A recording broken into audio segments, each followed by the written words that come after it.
Hello viewers, welcome to our channel. నేను మీ Charan Parimi. Devara cinema ఎలా ఉంది? దేవుడా అన్నట్టుందా, లేకపోతే దేవరా అన్నట్టుందా?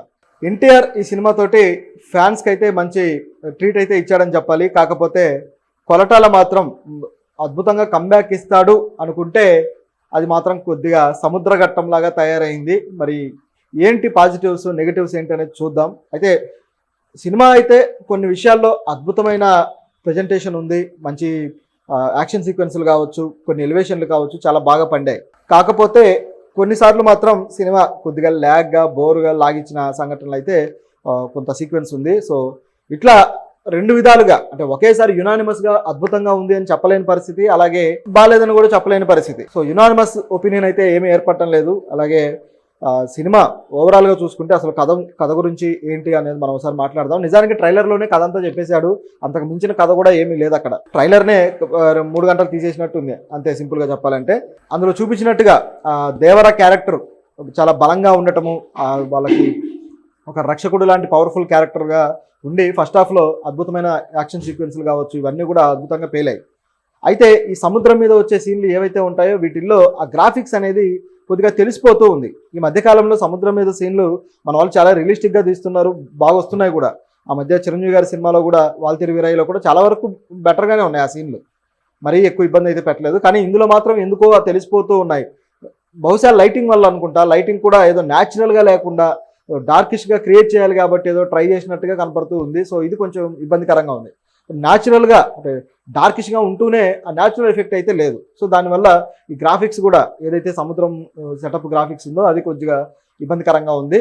అయితే ఆ సీన్లలో లైటింగ్ అనేది మూడ్ ఎలివేట్ చేయడానికి అయితే కొంతవరకు పనికొచ్చిందని చెప్పాలి. ఎందుకంటే ఈ టైప్ ఆఫ్ మూవీకే అటువంటి సినిమాటోగ్రఫీ కానీ ఇదంతా అవసరం అని చెప్పేసి ఖచ్చితంగా మనకు అనిపిస్తుంది ఆ సినిమా చూసినప్పుడు.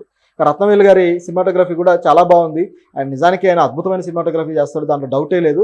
కాకపోతే ఆయన నుంచి కూడా కొన్నిసార్లు అంటే సినిమాటోగ్రఫీ ప్రాబ్లమా, లేకపోతే ఆ లైటింగ్లో ఏమన్నా తేడా ఉండటమా, లేకపోతే గ్రాఫిక్స్ ఏదైతే సెటప్ చేశాడో సెటప్లో ఉన్న ప్రాబ్లమా, కొన్ని ఫ్రేమ్స్ అంత స్ట్రాంగ్గా అనిపించవు, అంత ఇంపాక్ట్ఫుల్గా అనిపించవు. అంటే ఆయన నుంచి ఇటువంటిది మనం ఎక్స్పెక్ట్ చేయలేము అనమాట. బహుశా నేను అనుకోవడం ఏంటంటే ఏదైతే బ్యాక్గ్రౌండ్లో కొద్దిగా గ్రాఫిక్స్ ఓరియంటెడ్ సెటప్స్ పెట్టారో అది కొంచెం అంటే గ్రీన్ మ్యాట్ ఉపయోగించి చేసినవి అవి కొద్దిగా తేడా కొట్టడం వల్ల ఆ విజువల్స్ అట్లా ఉన్నాయేమో అని నాకు అనిపిస్తుంది. సో ఇదొక యాంగిల్ అయితే. ఇక మిగతా కథలో ఎన్టీఆర్ గారు అయితే దేవర పాత్రలో అద్భుతంగా చేశాడు, దాంట్లో డౌటే లేదు. ఆయన క్యారెక్టర్కి ఇచ్చిన ఎలివేషన్స్ కూడా కొన్ని చోట్ల వర్కౌట్ అయ్యాయి, కొన్ని చోట్ల పెద్దగా అవ్వలేదు. బహుశా సీన్ ఎమోషన్ అనేది క్రియేట్ చేయడం కోసం కొరటాల గారు పెద్దగా శ్రద్ధ తీసుకోలేదేమో అనిపించింది. ఎలివేషన్ రావాలంటే ముందు అక్కడ ఎమోషన్ని సరిగ్గా డిజైన్ చేయాలి. సో ఈ విషయంలో కొరటాల కొంచెం తడబడ్డాడు అనేది అక్కడ కనిపిస్తూ ఉంటుంది.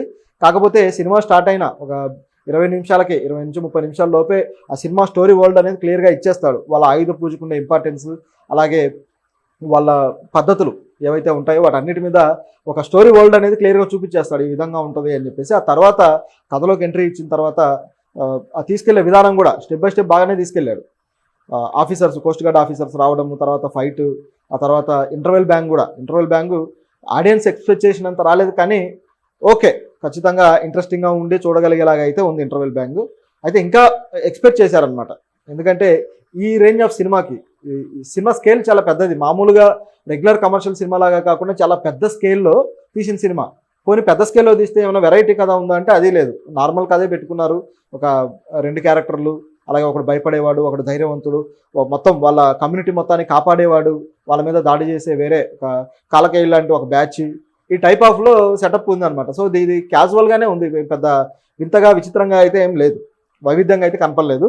సో ఇటువంటి దాంట్లో కేవలం ఆ మేకింగ్లో స్కేల్ పెంచుకొని అద్భుతంగా తీయాలనే ప్రయత్నం అయితే జరిగింది. సో దీంట్లో స్కేల్ పెరిగింది కాబట్టి ఇంకా ఎక్కువ ఆశిస్తారు, అది జరగకపోవడం అనేది ఇక్కడ కొంతవరకు మైనస్ అయింది. కాకపోతే ఆ సీక్వెన్స్ కొంతవరకు వర్కౌట్ అయింది. ఆ తర్వాత అప్పటిదాకా కూడా మిగతా క్యారెక్టర్లు కూడా బాగానే పర్ఫామ్ చేశాయి. సైఫ్ క్యారెక్టర్ కావచ్చు, ఆ తర్వాత మెయిన్ క్యారెక్టర్లు ఏవైతే ఉన్నాయో అవి అయితే వాటికి స్కోప్ కూడా పెద్దగా ఇవ్వలేదు.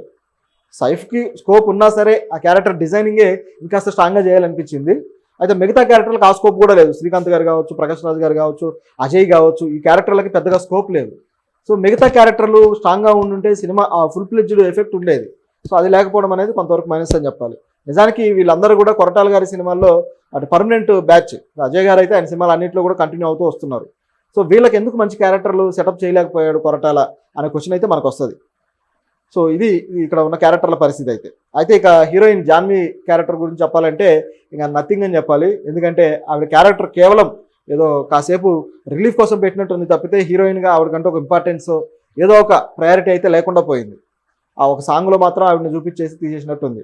ఇది ఒక యాంగిల్. అయితే దీంట్లో ఇంకో నష్టం ఏం జరిగిందంటే ఆడియన్స్ ఎక్స్పెక్ట్ చేసిన ఒక సాంగ్ అయితే లేదు. ఇది పెద్ద దెబ్బ. సో బాగా ఆల్రెడీ పాపులర్ అయిన సాంగ్ దావుదీ సాంగ్ ఆ సినిమాలో లెంత్కి అడ్డమైందనో మరి ఏ కారణంతో ఆ సాంగ్ని అయితే లేపేశారు. ఇది సర్ప్రైజింగ్ థింగ్. చివరికి క్లైమాక్స్లో వేద్దామని అనుకున్నారట.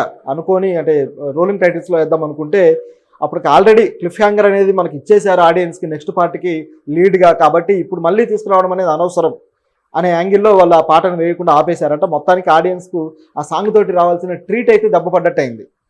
మరి తర్వాత యాడ్ చేస్తారో ఆడియన్స్ డిమాండ్ని బట్టి లేదా చూడాలి. ఎందుకంటే సినిమా మిక్స్డ్ టాక్ ఉంది కాబట్టి ఖచ్చితంగా ఇది యాడ్ చేసే అవకాశం ఉంది.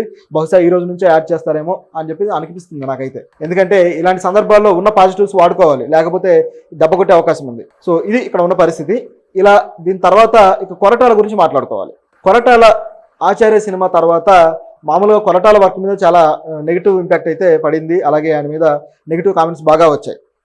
ఎందుకంటే ఆ సినిమా ట్రీట్మెంట్ కావచ్చు, డైరెక్షన్ కావచ్చు, ఓవరాల్గా ఫెయిల్ అయినట్టు అనిపించింది. సో ఇక కొరటాల పస అయిపోయింది అన్న టైంలో ఆయన కసితోటి మళ్ళీ బౌన్స్ బ్యాక్ అవ్వాలని చెప్పేసి ఈ సినిమాని తీశాడు. ఈ సినిమా ట్రైలర్ చూసినప్పుడే ఆచార్యతోటి కంపారిజన్లు వచ్చాయి. రకరకాలుగా రామ్ చరణ్ గారి గెటప్, ఎన్టీఆర్ది ఆ దేవరా గెటప్, అదేవిధంగా కమ్యూనిటీ పీపుల్ ఎవరైతే ఉన్నారో వాళ్ళు అక్కడ పాదఘట్టం, అలాగే ఆ ఎలిమెంట్స్ కూడా చాలా వరకు దగ్గరగా ఉండి గెటప్స్ ఇవన్నీ కూడా సోను సూద్ గెటప్, ఇటువైపు చూస్తే సైఫ్ అలీ ఖాన్ గెటప్, ఇట్లా అన్నీ పోల్చుకుంటూ వచ్చారు. కానీ సినిమాకి వెళ్తే సినిమాలో అట్లా ఆచార్యలాగా అంత దారుణంగా లేదు, అలాగే అటువంటి కంపారిజన్ ఏమి అక్కర్లేదు. కానీ విడిగా ఈ సినిమా కంటే ఒక స్టోరీ వరల్డ్ క్రియేట్ చేయగలిగాడు. సపరేట్ సెటప్, సెట్టింగ్స్ కావచ్చు, ఇవన్నీ చూపించగలిగాడు. అలాగే తనకు ఉన్న దాంట్లో ఎంత చేయగలడో అంత చేశాడు కొరటాల. కాకపోతే అది సినిమాకి సరిపోలేదు. అది ఇక్కడ ఉన్న ప్రాబ్లం. బాగా కొత్త పాయింట్ తీసుకున్నప్పుడు కొత్త ట్రీట్మెంట్ తోటి చేయగలిగిన కొరటాల రాను రాను ఏమైపోతున్నాడంటే ఏదో ఒక ఎలిమెంట్ తన స్టైల్ ఆఫ్ ఇదిలో ఒక మెసేజ్ ఇవ్వాలి కాబట్టి అలాంటి తెచ్చి పెట్టేసి దాని చుట్టూ కదలుదామని ట్రై చేస్తున్నాడు. నిజానికి కథలో మెసేజ్ ఉండాలి, కానీ మెసేజ్ చుట్టూ కదలడానికి ట్రై చేస్తే అది ఖచ్చితంగా తేడా కొట్టే అవకాశం ఉంది. ఇందులో భయం తెలియని వాళ్ళకు భయం చూపిస్తాడని చెప్పేసి ఈ టైప్లో అంటే చంపే ధైర్యానికి కూడా భయం చూపిస్తాడని ఆ డైలాగులు పెట్టి అటువంటి సీక్వెన్స్ ఏదో డిజైన్ చేయబోయాడు. అంటే కథలో ఇవన్నీ ఎక్స్ట్రా అయిపోయినాయి అనమాట. అసలు పాయింట్కు రావడానికి చాలా టైం తీసుకున్నాడేమో అనిపించింది సెకండ్ హాఫ్ స్టార్ట్ అయిన తర్వాత. ఆ జాన్వీ కపూర్ ఎపిసోడ్ కావచ్చు, అది ఓకే. ఎన్టీఆర్ క్యారెక్టర్ రెండో క్యారెక్టర్ బాగానే పర్ఫామ్ చేస్తూ వచ్చింది. ఎన్టీఆర్ ఏం చేసినా చూడడానికి ఆడియన్స్ రెడీగా ఉంటారు కాబట్టి ఆ క్యారెక్టర్ ఓకే, దాంట్లో డౌటే లేదు. ఆ తర్వాత ఆ కథనే లాగినట్టు అనిపించింది అనమాట. 40 minutes అలా వెళ్ళి అక్కడ నుంచి తర్వాత మళ్ళీ ప్రీ క్లైమాక్స్కు మళ్ళీ అందుకున్నాడు అనుకోండి. ఆ నుంచి ఇక బాగానే తీసుకువెళ్ళాడు. ఓవరాల్గా బాగానే ఉంది సినిమా. కొన్ని అంశాల్లో డిసప్పాయింట్ అవుతాం, కొన్ని అంశాల్లో మాత్రం ఎంజాయ్ చేస్తాం. ఓవరాల్గా ఒకసారి అయితే చూడొచ్చు ఈ సినిమాని. ఇక టెక్నికల్గా మాట్లాడుకుంటే ఇక రత్నవేల్ గారి సినిమాటోగ్రఫీ బాగానే ఉంది. అదేవిధంగా కొరటాల గారి డైరెక్షన్ ఇంకాస్త బాగుంటే బాగుండేది.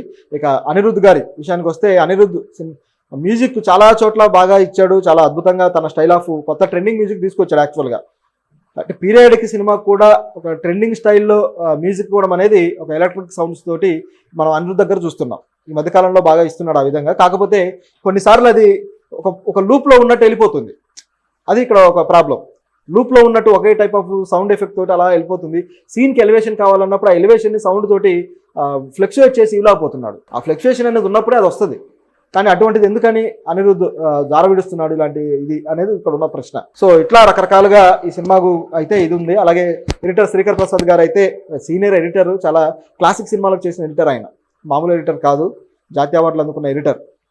అటువంటి ఎడిటర్ దీనికి పనిచేయడం అనేది చాలా గొప్ప విషయం. సో ఆయన వర్క్ కూడా చాలా వరకు బాగుంది. నిజం చెప్పాలంటే ఈ సినిమాలో ఏదన్నా బాగుంది అంటే ముఖ్యంగా ఎడిటర్ వర్క్ అని చెప్పాలి.